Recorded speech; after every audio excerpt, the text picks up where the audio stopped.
The laughter started before she even sat down. It was the kind of laughter that wasn't meant to be hidden. The kind that travels across a room slowly, deliberately, like smoke finding its way under a closed door. Low at first, then louder, then pointed, like a finger aimed directly at something that wasn't supposed to be there. And she stood perfectly still. Her name was Naledi Abra. She was tall, sharp-featured, and composed in the way that only people who have survived many rooms like this one know how to be. Her skin was deep brown, smooth as polished mahogany, and her eyes held a calm that looked almost unsettling in a space as tense as this one. She wore a plain black blazer over a dark blouse, no jewelry except a single thin bracelet on her left wrist. Her locks were pulled back, and her posture was straight, not stiff, but deliberately upright, the way a person stands when they have decided not to shrink for anyone. She had been born in Botswana, raised between Gaborone and Johannesburg, and had lived in Seoul for the past 6 years. She spoke 4 languages without an accent that slowed her down. She knew numbers the way musicians know notes. And she had spent the last decade building, breaking, and rebuilding things that most people in this room couldn't even spell correctly on paper. But nobody in this room knew that yet. What they saw was a black woman standing beside a man they all feared. And to most of them, that made no sense at all. The man she stood beside was named Sean Hyuk-yoon. He was 32 years old, which surprised most people who met him for the first time. He didn't carry himself like someone who was still young. He carried himself like someone who had decided, very early in life, that age was irrelevant, that what mattered was clarity, patience, and the ability to see 3 steps ahead of everyone else in the room. Seon Hyuk was not tall, but he occupied space in a way that tall people often don't. He dressed simply, a charcoal suit, no tie, dark shoes that made no sound on the marble floor. His face was lean and angular, his eyes dark and expressionless, his hair cut short and neat. He wore no rings. No chains. No watches that announced wealth the way some men in his world felt the need to do. He didn't need to announce anything. Everyone in Seoul's underground already knew the name Seon Hyuk-yoon. He had built his operation from the ground up, starting at 22 in a city that had laughed at him the same way this room was now laughing at Naledi. He had turned that laughter into fuel. And 10 years later, his name sat at the top of a network that stretched from Seoul to Busan to parts of Southeast Asia and, in the last 3 years, into Africa, specifically through connections that Naledi herself had helped him build. But the men seated around this table tonight did not know the full picture. They knew Seon Hyuk. They respected Seon Hyuk. They feared what Seon Hyuk could do with a single phone call. But they had never been told about Naledi. And that, as they were about to discover, was the most expensive mistake of the evening. The room itself was private, the kind that doesn't appear on any building directory. It was on the 14th floor of a building in Gangnam, accessed through an elevator that required a key card and a code that changed every 48 hours. The walls were dark paneling. The table was long, black, and wide enough to seat 12. Tonight, there were 9 men seated, and Seon Hyuk standing at the head of the table with Naledi beside him. The 9 men represented various interests, suppliers, distributors, regional managers, and 2 men who ran logistics networks in South Korea and Japan respectively. They had been called here to discuss the restructuring of a major trade route that had recently been compromised. Money was at stake. Territory was at stake. And reputations, as always, were very much at stake. This was not a dinner party. This was a business meeting where the wrong answer could cost more than money. But when Seon Hyuk walked in with Naledi standing beside him, the professionalism in the room cracked slightly, like ice forming a hairline fracture before it gives way entirely. The man had expected his usual team, his senior advisor, Kwon Hyun-soo, a man in his 50s who rarely spoke but whose silence was respected. They had expected perhaps 2 or 3 of Seon Hyuk's known lieutenants. They had not expected a black woman dressed in a plain blazer who said nothing as she walked in and stood with the stillness of someone waiting for a bus. The first man to speak was Park Da-hoon. He was the oldest in the room at 57, heavyset, with a reputation for saying out loud what others only whispered. He sat near the middle of the table, his arms crossed, and he studied Naledi with open curiosity that quickly curdled into something less polite. "Who is she?" he asked, directing the question not at Naledi, but at Seon Hyuk. Seon Hyuk sat down slowly. He did not answer immediately. He poured himself a small glass of water, set the pitcher down, and looked at Da-hoon with an expression that gave nothing away. "She's here," he said simply. That was all. Da-hoon exchanged a glance with a man to his left, a younger man named Choi Sung-woo, who managed distribution across the southern ports. Sung-woo raised an eyebrow. Then he looked at Naledi the way someone looks at an object that has been placed in the wrong room. "Is she a translator?" Sung-woo asked. "The meeting is in Korean," another man pointed out. "Why would we need?" "She's fine where she is," Seon Hyuk said, cutting the murmur off cleanly. "Let's begin." A beat of silence. Then the men settled, shuffling papers and pulling out their phones to reference documents. But the discomfort didn't leave. It sat in the room like a third presence, watching. And Naledi stood beside Sean Hyuk's chair, her hands folded in front of her, her face unreadable, her eyes moving slowly over the table with the quiet attention of someone reading a page they had already memorized. The meeting began. For the first 15 minutes, it went the way these meetings usually went. Reports were given. Numbers were read. Routes were discussed in careful, coded language that sounded to an outsider like a logistics briefing but was really a very detailed map of how illegal goods moved from one country's coast to another. Naledi listened. She did not write anything down. She did not pull out a phone. She simply listened, and her eyes tracked each speaker with the focused attention of someone who processes information differently than most people, not collecting it, but organizing it in real time, fitting pieces together into a picture that others hadn't yet fully drawn. But the men at the table were not watching her listen. They were watching her stand, and they didn't like it. It was Dahun who broke first. He had been watching her from the corner of his eye since the meeting began, growing more irritated with each passing minute, not because she had done anything, but because she was there at all, and no one had told him why, and in his world, unexplained things were dangerous things. He put down his pen. "I'm sorry," he said, looking directly at Naledi now, his voice carrying clearly across the table. "But this meeting involves sensitive matters. It's not something for..." He paused, letting the pause do the work that more direct words might have gotten him in trouble for. "Everyone." Several heads turned. Naledi looked at him steadily. She did not react the way he probably expected, no flash of anger, no hurt expression, no visible shift in her posture. She simply looked at him the way you might look at a math problem you've already solved, waiting to see if the person still working on it would eventually arrive at the right answer. Dahun interpreted her calm as confirmation that she hadn't fully understood him. He tried again, this time with less subtlety. "This is a private discussion," he said. "For people with a seat at this table." The implication was loud. He hadn't said what he meant, exactly, but everyone in the room heard it perfectly. A few of the other men shifted in their seats. Some looked down at their papers. One cleared his throat softly. Not because they disagreed, but because they were watching to see how this would land with Seon Hyuk. And Seon Hyuk did not move. He sat with his elbow on the armrest of his chair, 2 fingers resting lightly against his jaw, and he looked at Dahun with those empty, patient eyes of his and said absolutely nothing. That silence was louder than anything Dahun had said. But Dahun, emboldened by the lack of correction, pressed further. "She doesn't even have a seat," he pointed out to the table, gesturing slightly toward Naledi with an open hand. "She's standing. Like someone who came in with the wrong floor." Scattered, uncomfortable laughter moved around the table. Not from everyone. 2 men, seated further from Dahun, did not laugh. They watched Seon Hyuk carefully, reading the room the way survivors learn to do. But the others, 3 or 4 of them, allowed themselves the small satisfaction of the joke, smiling or chuckling quietly into their water glasses. And still Seon Hyuk said nothing. That was the part that confused his own men.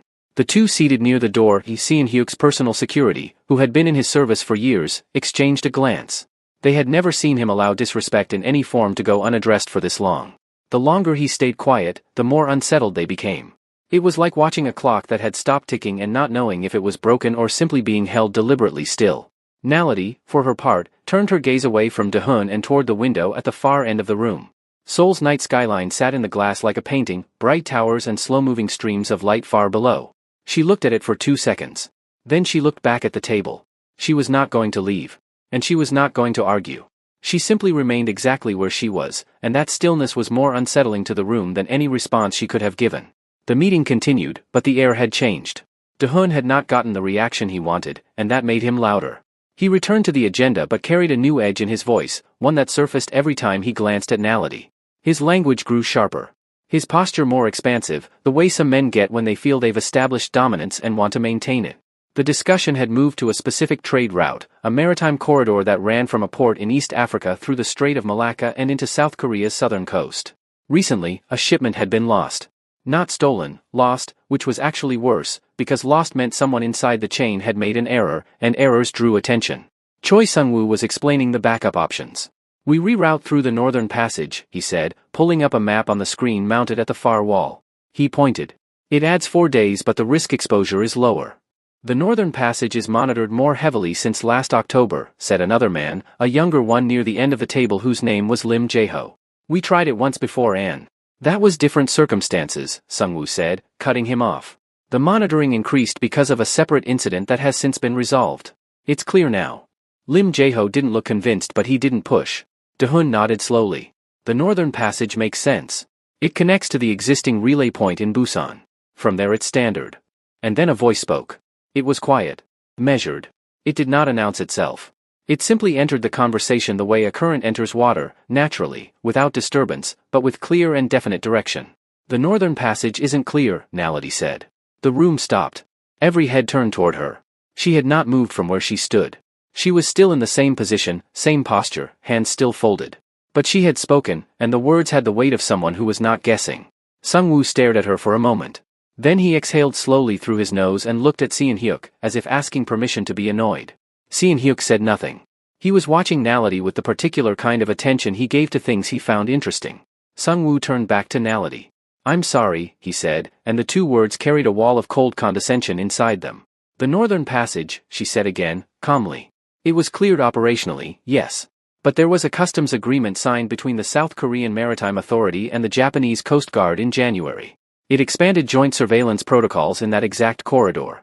It hasn't been publicly reported yet, the formal implementation starts in March, but the pre-deployment equipment has been active since last month." Silence. The kind that is different from the silence before. This silence was not empty. It was full of something: confusion, recalculation, and the specific discomfort of people who have just realized that someone they dismissed knows more than they do. Sungwoo's mouth was slightly open.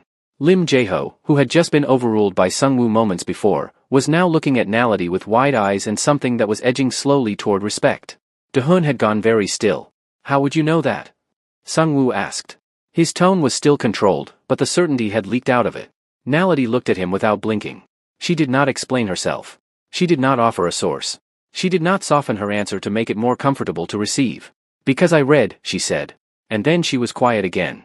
Seon-hyuk, for just a fraction of a second, allowed the corner of his mouth to shift.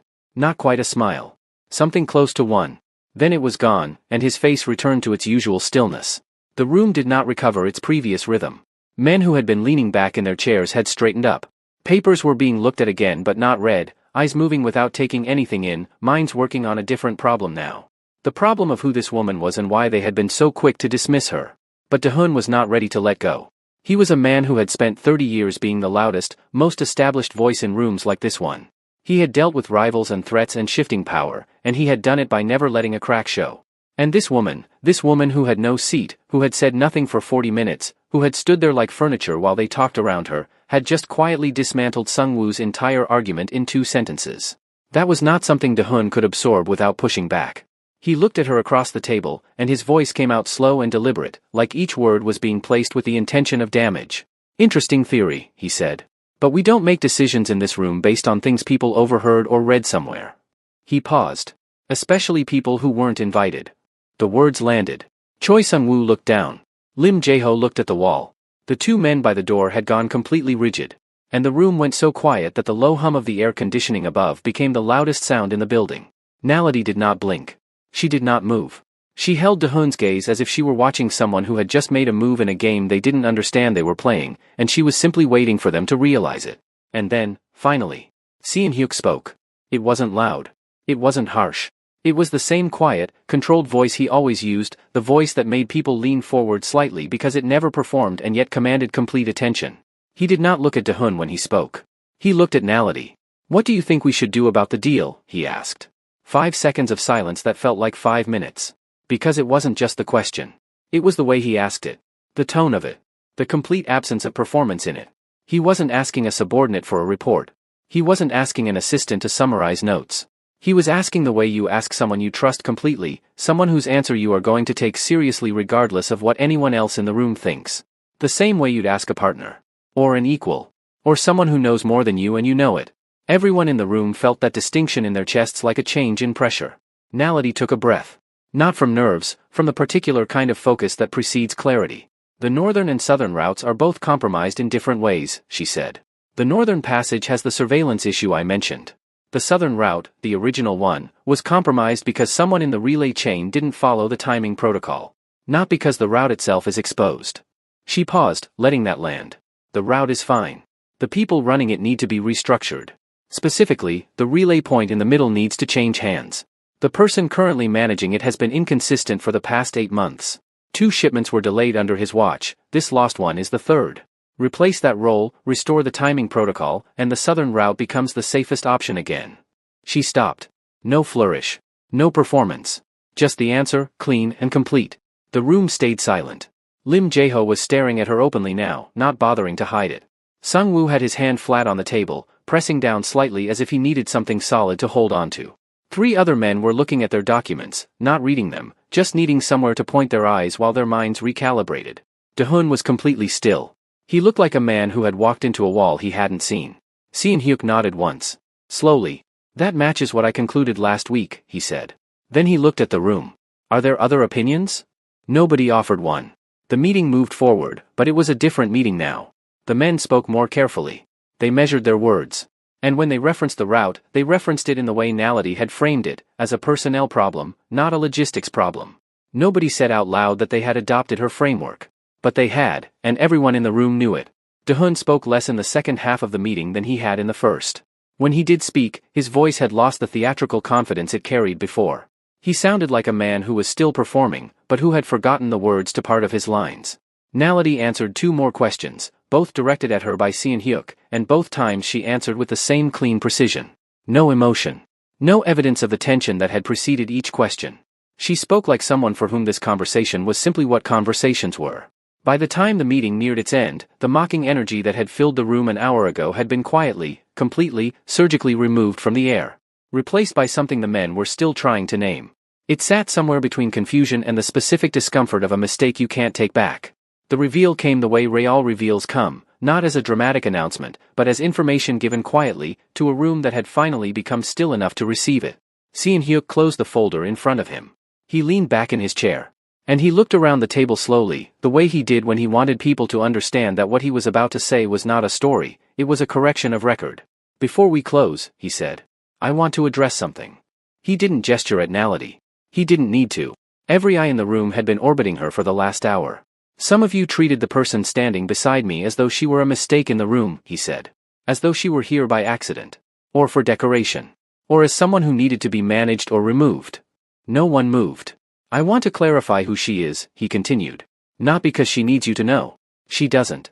But because I need you to be operating with accurate information in order to do your jobs correctly. He paused.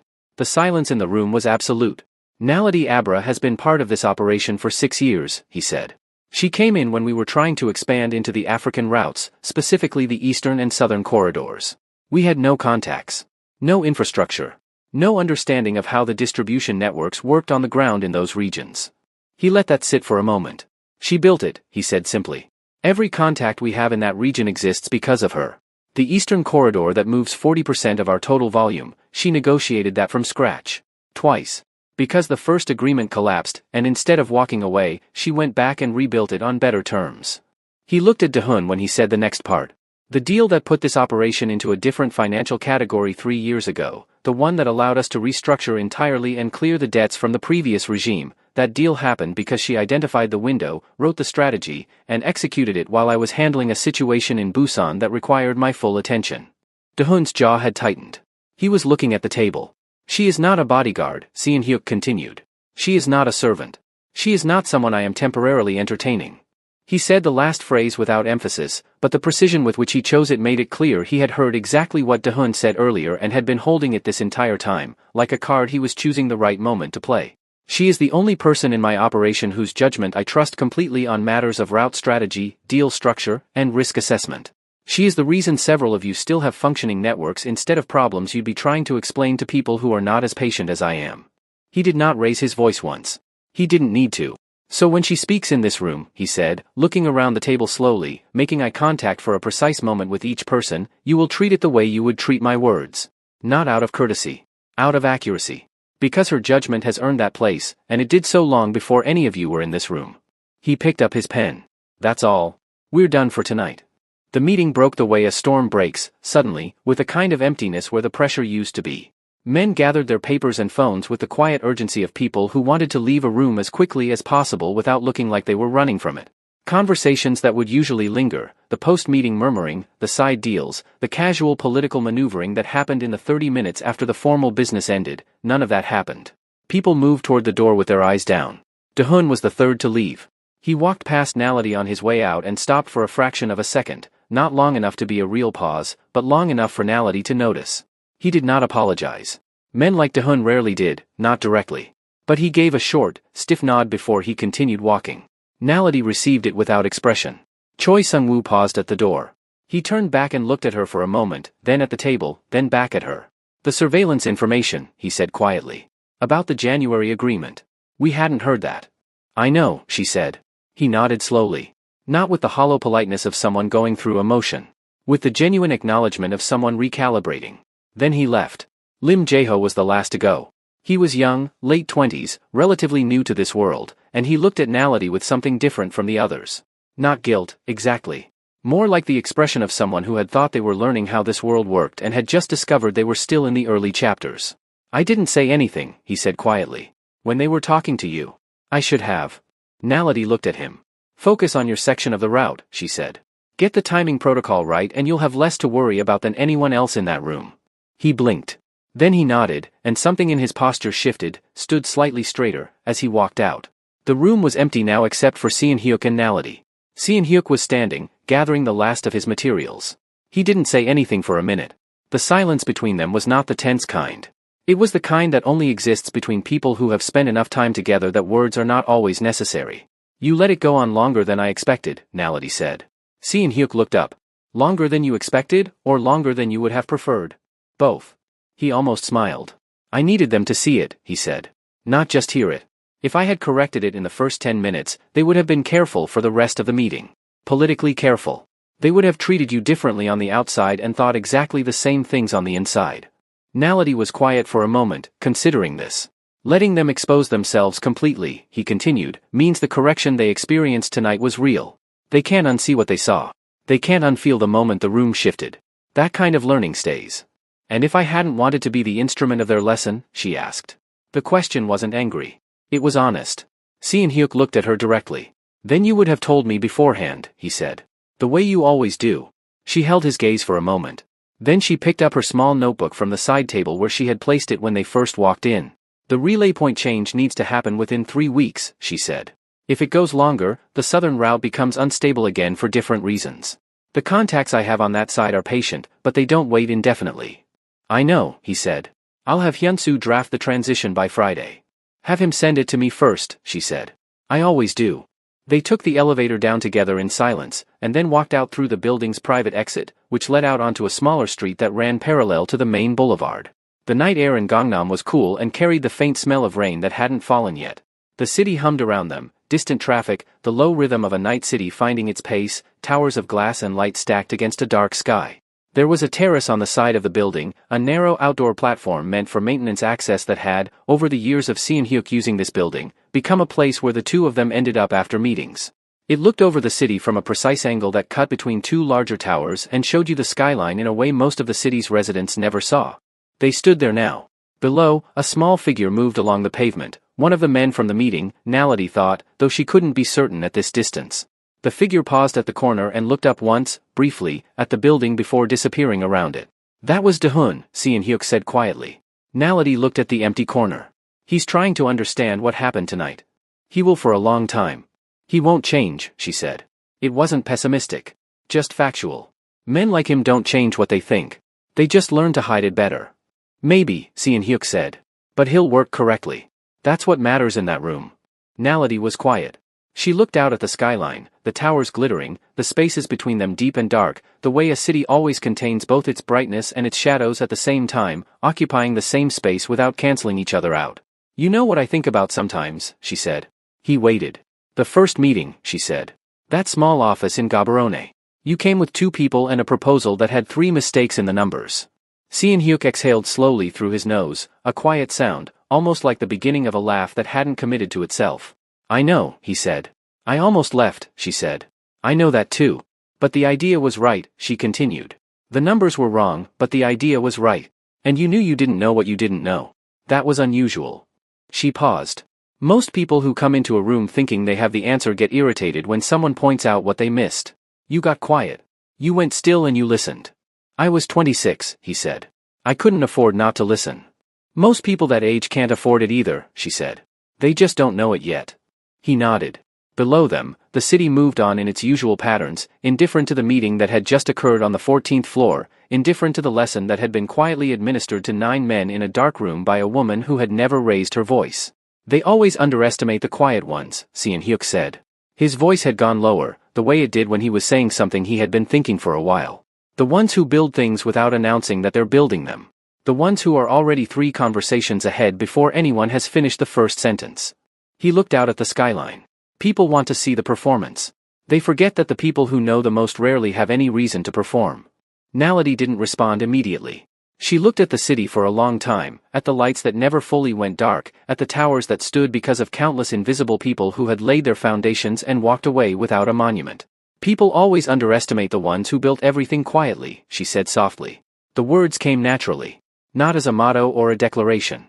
Just as truth, spoken simply, the way real truths tend to be, without drama, without announcement, without the need for an audience. Seon Hyuk looked at her briefly. The city reflected faintly in his dark eyes.